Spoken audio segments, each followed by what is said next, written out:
B ಖಾತೆಯಿಂದ A ಖಾತೆ ಮಾಡಿಸ್ಕೊಡೋ ವಿಚಾರಕ್ಕೆ ಸಂಬಂಧಪಟ್ಟಂತೆ ಕೂಡ ಕೇಂದ್ರ ಸಚಿವ ಕುಮಾರಸ್ವಾಮಿ ಅವರು ಹರಿಹಾಯ್ತಿದ್ದಾರೆ ಸರ್ಕಾರದ ನೀತಿ ವಿರುದ್ಧ. ಏನು ಹೇಳಿದ್ದಾರೆ ಅವರು ಅಂದರೆ, ಖಜಾನೆಯಲ್ಲಿ ದುಡ್ಡಿಲ್ಲ, ಲೂಟಿ ಮಾಡೋದಕ್ಕೆ ಇದೊಂದು ಸ್ಕೀಮ್ ಅಂತ ತಂದಿದ್ದಾರೆ ಅಷ್ಟೇ. ಇವರ ಪ್ರಕಾರ ಹೋದರೆ 30-40 ಸೈಟ್ಗೆ 4 ಲಕ್ಷ ರೂಪಾಯಿ ಎಕ್ಸ್ಟ್ರಾ ಕಟ್ಟಬೇಕು.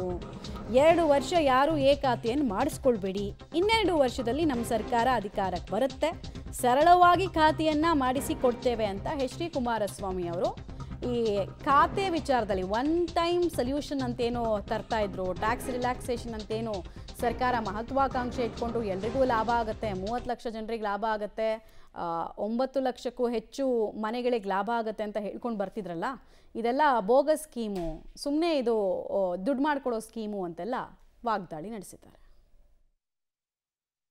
ಒಂದು ಈ ನಾಡಿನ ಜನತೆಗೆ ನಾನು ಹೇಳ್ತೇನೆ, ನೀವಿನ್ನು 2 ವರ್ಷ ವೆಯ್ಟ್ ಮಾಡಿ. ಈ ಸರ್ಕಾರದ ಅವಧಿ ಇದೆ, ಯಾರು ದುಡ್ಡು ಕಟ್ಟಕ್ಕೆ ಹೋಗಬೇಡಿ, ಯಾರು ರೆಗ್ಯುಲರೈಸು ಮಾಡಿಸ್ಕೊಳ್ಳೋಕೆ ಹೋಗಬೇಡಿ, ಇವೆಲ್ಲ ಬೋಗಸ್. ಇದು ನಾನು ಓಪನ್ ಆಗಿ ಕರೆ ಕೊಡ್ತೀನಿ, ನೀವು ಯಾರು ಇದಕ್ಕೆ 4 ಲಕ್ಷ 10 ಲಕ್ಷ 20 ಲಕ್ಷ ಕೊಡಬೇಕಾದ ಅವಶ್ಯಕತೆ ಇಲ್ಲ. ಹಿಂದೆ ಏನು ಸಿಸ್ಟಮ್ ಇತ್ತು ಆ ಸಿಸ್ಟಮ್ನಲ್ಲೇ ನಿಮಗೆ ಸುಲಭವಾಗಿ ನಿಮ್ಮ ಆಸ್ತಿ ನಿಮಗೆ ಯಾವ ರೀತಿ ಹಣ ಖರ್ಚಿಲ್ಲದೆ ನಿಮಗೆ ದೊರಕಬೇಕು ಆ ಕೆಲಸ ಮಾಡಿಸ್ಕೊಡ್ತಕ್ಕಂಥದ್ದು ನಮ್ಮ ಜವಾಬ್ದಾರಿ, ಜನತಾದಳದ ಜವಾಬ್ದಾರಿ. ಈ ದಾರಿ ತಪ್ಪತಕ್ಕಂಥ ಕೆಲಸ, ದೀಪಾವಳಿ ಹುಡುಗರೆ ಇದಕ್ಕೆ ದಾರಿ ತಪ್ಕೋಬೇಡಿ, ನಿಮ್ಮ ಮನೆ ಹಾಳು ಮಾಡ್ಕೋಬೇಡಿ. ಈ ನಾಡಿನ ಜನತೆಗೆ ಇಷ್ಟು ವರ್ಷಲೇ ಕಾದಿದ್ದೀರಿ, ಬ್ಯಾಂಕ್ ಸಾಲ ಸಿಕ್ಕಿಲ್ಲ ಅದು ಸಿಕ್ಕಿಲ್ಲ ಅಂತಕ್ಕಂಥ ಒಂದು ಪರ್ಸೆಂಟೇಜ್ ಇರ್ಬೋದು. ಆ ಸೈಟ್ ಮಾಡೋನೇ ಬ್ಯಾಂಕ್ ಸಾಲನೂ ಕೊಡಿಸ್ತಾನೆ ಮನೆ ಕಟ್ಟುಗಳಕ್ಕೆ, ಅದು ಸಿಸ್ಟಮ್ ಇಲ್ಲಿದೆ, ಅದು ಗೊತ್ತು ನನಗೆ. ಆದ್ದರಿಂದ ನೀವು ಮತ್ತಿನ್ನೊಂದು ಸಾಲ ಮಾಡಿ ಇದು ಕಟ್ಕೊಂಡು ಏನೋ ರೆಗ್ಯುಲರೈಸ್ ಮಾಡ್ತಾರೆ ಅಂತೇಳಿ ತಲೆ ಕೆಡಿಸ್ಕೋಬೇಡಿ. ಹಿಂದೆ ಹಲವಾರು ಸರ್ಕಾರಗಳಲ್ಲಿ ಅತ್ಯಂತ ಕಡಿಮೆ ದರದಲ್ಲಿ ನಿಮ್ಮ ಒಂದು ಓನರ್ಶಿಪ್ನ ಹಿಂದಿನ ಕೆಲವು ಸರ್ಕಾರದಲ್ಲಿ ಏನು ಉಳಿಸ್ಕೊಟ್ಟಿರೋದು ಜನತಾದಳ ಸರ್ಕಾರ ಇದ್ದಾಗಲೇ ಉಳಿಸ್ಕೊಟ್ಟಿರೋದು.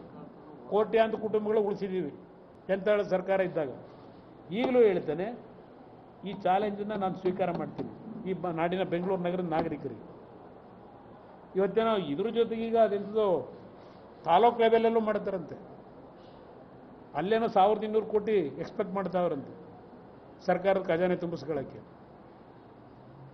ಅದರಿಂದ ನಾನು ಈ ಸಂದರ್ಭದಲ್ಲಿ ಜನಕ್ಕೆ ಈ ಸರ್ಕಾರ ದಾರಿ ತಪ್ಪಿಸ್ತಕ್ಕಂಥ ಕೆಲಸಕ್ಕೇನು ಕೈ ಹಾಕಿದ್ದಾರೆ, ಹಗಲು ದರೋಡೆ ಕೆಲಸ ಮಾಡಲಿಕ್ಕೆ ಏನು ಹೊರಟಿದ್ದಾರೆ, ಇದಕ್ಕೆ ಯಾವ ಡೀಟೇಲ್ಸ್ ಕೊಡ್ತಾರೆ ಶ್ರೀನಿವಾಸ್ ಮತ್ತೆ ಸಂಪರ್ಕದಲ್ಲಿ. ಶ್ರೀನಿವಾಸ, ವಿಪಕ್ಷ ನಾಯಕನ ಸ್ಥಾನ ಅಂದರೆ ಅಪೋಸಿಷನ್ ಪಾರ್ಟಿನಲ್ಲಿ ಕೂತಿದ್ರು ಕುಮಾರಸ್ವಾಮಿ ಅವರು ಈ ಪ್ರಶ್ನೆಯನ್ನು ಕೇಳ್ತಿರೋದು ವ್ಯಾಲಿಡ್ ಇದೆ ಅಂತ ಅನಿಸುತ್ತೆ. ರೇಟ್ ಆಫ್ ಇಂಟ್ರೆಸ್ಟು ಮತ್ತು ಲೋನ್ ಪರ್ಸೆಂಟೇಜ್ ಬಿಟ್ಟರೆ ಲಾಭ ಏನಾಗಲ್ಲ ಜನರಿಗೆ. 4 ಲಕ್ಷ ದೊಡ್ಡ ಅಮೌಂಟೇ, ಹಂಗೆ ನೋಡೋದಕ್ಕೆ ಹೋದರೆ ಕೈಯಿಂದ ಕಟ್ಟೋದು. ಸೊ ವ್ಯಾಲಿಡ್ ಪಾಯಿಂಟ್ಗಳನ್ನು ಎತ್ತಿದ್ದಾರೆ ಅಂತ ಅನಿಸುತ್ತೆ.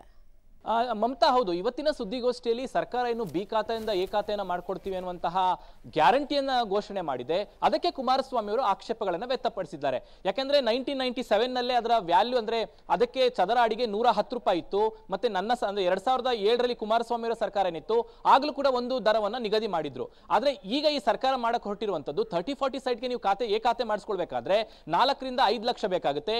ದೊಡ್ಡ ದೊಡ್ಡ ಏರಿಯಾ, ಅದು HSR ಲೇಔಟ್ ಆಗಿರ್ಬೋದು, ಈ ಕಡೆ ದೊಡ್ಡ ದೊಡ್ಡ ಏರಿಯಾಗಳಲ್ಲಿ 20 ಲಕ್ಷ 25 ಲಕ್ಷದವರೆಗೂ ಕೂಡ ಒಂದು ಹಣ ಹೋಗುತ್ತೆ. ಇದು ಸಾಮಾನ್ಯ ಜನರಿಗೆ ಅಥವಾ ಸಾಲ ಸೋಲ ಮಾಡಿ ಮನೆ ಕಟ್ಕೊಂಡಿರೋರಿಗೆ ದೊಡ್ಡ ಮಟ್ಟದ ಹೊಡೆತ ಆಗುತ್ತೆ ಅನ್ನುವಂಥದ್ದು ಕುಮಾರಸ್ವಾಮಿ ಅವರ ಆರೋಪ. ಹಾಗಾಗಿನೇ ಬೆಂಗಳೂರಿನ ಜನರಿಗೆ ನೇರವಾದಂತಹ ಒಂದು ಆಫರ್ ಅನ್ನ ಕುಮಾರಸ್ವಾಮಿ ಅವರು ಅಥವಾ ಹೇಳಿಕೆಯನ್ನ ನೇರವಾಗಿ ಹೇಳಿದ್ದಾರೆ. 2 ವರ್ಷಗಳ ಕಾಲ ಸರ್ಕಾರ ಏನು ಆಫರ್ ಅನ್ನ ಕೊಟ್ಟಿದೆ, ಯಾರು ಕೂಡ ಖಾತೆಯನ್ನ ಮಾಡಿಸ್ಕೊಳ್ಬೇಡಿ, 2 ವರ್ಷ ಆದ ನಂತರ ನಮ್ಮ ಸರ್ಕಾರ ಅಧಿಕಾರಕ್ಕೆ ಬರುತ್ತೆ, ಆಗ ಸರಳವಾಗಿ ಕಡಿಮೆ ಹಣದಲ್ಲಿ ನಿಮಗೆ ಖಾತೆಯನ್ನ ಮಾಡಿಸ್ಕೊಡ್ತೀವಿ, ಯಾರು ಕೂಡ ಖಾತೆಯನ್ನ ಈಗ ಮಾಡಿಸ್ಕೊಳ್ಬೇಡಿ ಅನ್ನುವಂತಹ ಕರೆಯನ್ನ ಕೊಟ್ಟಿದ್ದಾರೆ. ಹಾಗಾಗಿ ಜನರು ಇದಕ್ಕೆ ಯಾವ ರೀತಿಯಾಗಿ ರೆಸ್ಪಾನ್ಸ್ ಕೊಡ್ತಾರೆ ಅನ್ನುವಂಥದ್ದನ್ನು ನೋಡಬೇಕು. ಆದ್ರೆ ಜನರಿಗೆ ಆಗುವಂತಹ ಹೊರೆ ವಿಚಾರವಾಗಿ ಕುಮಾರಸ್ವಾಮಿ ಅವರು ನೀವು ಹೇಳಿದಂತೆ ವ್ಯಾಲಿಡ್ ಆಗಿ ಈ ಒಂದು ಪ್ರಶ್ನೆಯನ್ನು ಎತ್ತಿದ್ದಾರೆ. ಸರ್ಕಾರ ಇದಕ್ಕೆ ಏನಾದರೂ ರಿಲ್ಯಾಕ್ಸ್ ಕೊಡುತ್ತಾ ಅಥವಾ ಇಷ್ಟು ಕಡಿಮೆ ದರವನ್ನು ನಿಗದಿ ಮಾಡುತ್ತಾ ಅನ್ನುವಂಥದ್ದನ್ನ ಕಾದ್ ನೋಡ್ಬೇಕಾಗುತ್ತೆ. ಆದ್ರೆ ಕುಮಾರಸ್ವಾಮಿ ಅವರು ಮಾತ್ರ ಜನರಿಗೆ ಖಾತೆಯನ್ನ ಮಾಡಿಸ್ಕೊಳ್ಬೇಡಿ ಅನ್ನುವಂತಹ ಕರೆಯನ್ನ ಕೊಟ್ಟಿರುವಂತದ್ದು. ಮಮತಾ, ರೈಟ್, ಧನ್ಯವಾದ ತಮ್ಮೆಲ್ಲ ಮಾಹಿತಿಗಾಗಿ ಶ್ರೀನಿವಾಸ್.